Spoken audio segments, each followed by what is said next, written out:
लोकसभा सत्र के दौरान बीजेपी के सांसद रमेश बिदूड़ी जी, उन्होंने बीएसपी के सांसद को भरी लोकसभा में बहुत आपत्तिजनक जो है ना शब्द यूज किए हैं उन्होंने, और बड़े अश्लील शब्द यूज किए हैं, जिसको संसद की कार्यवाही से हटा भी दिया गया है। और बीजेपी बसपा सांसद ने ये कहा है कि यदि उसके खिलाफ कार्रवाई नहीं हुई तो मुझे संसद से इस्तीफा देना पड़ेगा। देखिए, जिस प्रकार से चाहे कोई एमएलए है चाहे कोई एमपी है, उसको देश की जनता देखती है, और इस प्रकार के ऐसे बातें मैं कहता हूँ किसी भी व्यक्ति के मुंह से शोभा नहीं देती, और ऐसे व्यक्ति के खिलाफ कड़ी से कड़ी कार्रवाई करनी चाहिए।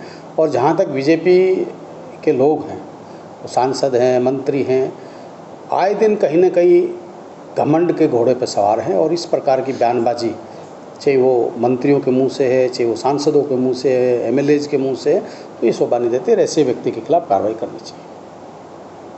भाजपा अध्यक्ष ओम प्रकाश धनखड़ जी अभी बीते दिनों बादली के कार्यक्रम में उन्होंने पब्लिक से कहा था कि मैं हार बेशक गया, लेकिन पार्टी ने मुझे जो है ना दूसरे नंबर की कुर्सी में बैठा दिया, यदि मैं जीत जाता तो ये देखो खट्टर की कुर्सी पर मेरा कब्जा होता।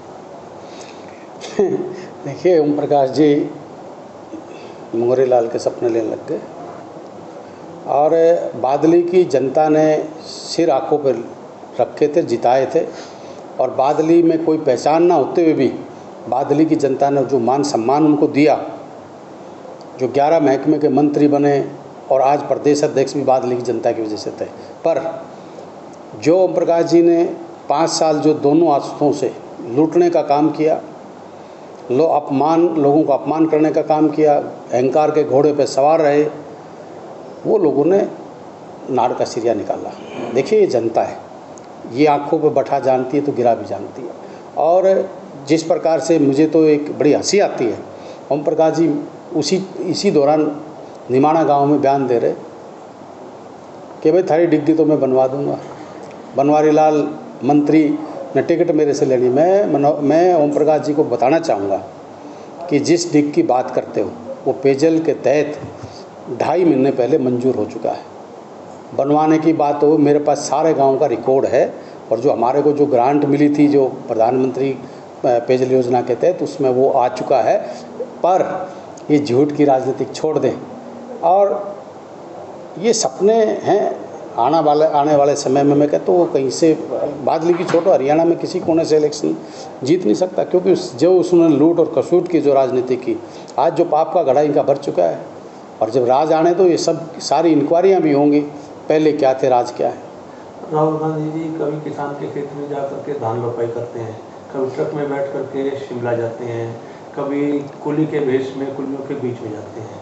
इसको किस रूप में देखते हैं? देखिए, मैं एक चीज़ ज़रूर कहूँगा, मैं आदरणीय राहुल गांधी जी जब से भारत जोड़ो यात्रा शुरू की है, एक लोग ये बीजेपी के प्रचार करते थे भी राहुल गांधी पार्ट टाइम नेता है।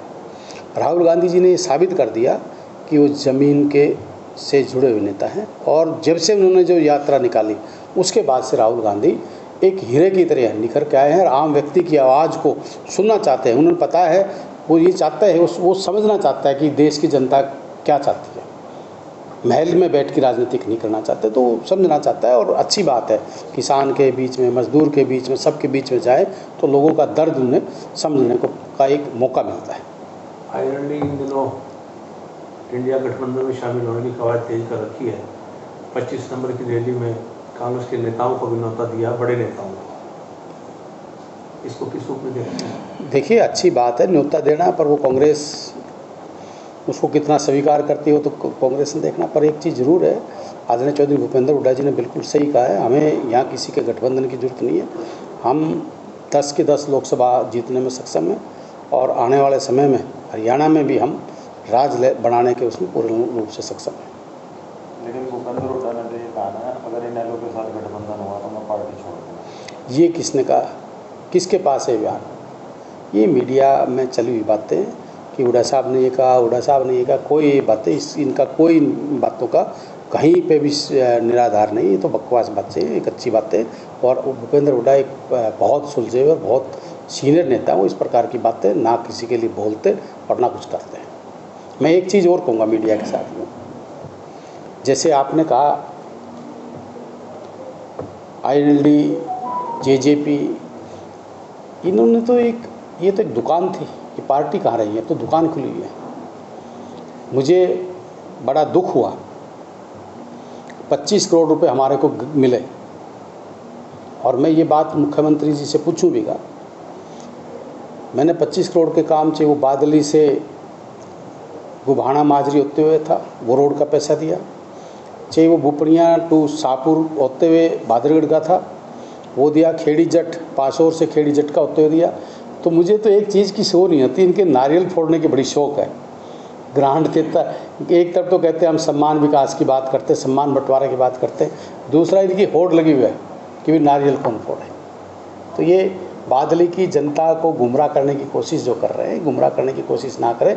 25 करोड़ की ग्रांट जो हमारे विधायकों को मिली है, उससे सारे रोडों का काम मैंने कराया है। ये जो नारियल फोड़ लोग कहते हैं कि नारियल फोड़ो, और भाई जेजेपी और जेजेपी वाले दुष्यंत चौटाला से पूछो ना आप। जेजेपी चुनाव लड़ने जा रही है राजस्थान में, और जाएगी विधानसभा और साला जेजेपी चल रही। हरियाणा में तो लड़ लियो, राजस्थान तो बहुत दूर की बात है। हरियाणा में ही पता लग जाएगा, राजस्थान में पता लग जाएगा। राजस्थान में चौधरी देवीलाल जी ने भी लड़ा था, ओम प्रकाश चौटाला जी ने यूपी में जाके लड़ा था, क्या हालत हुआ था।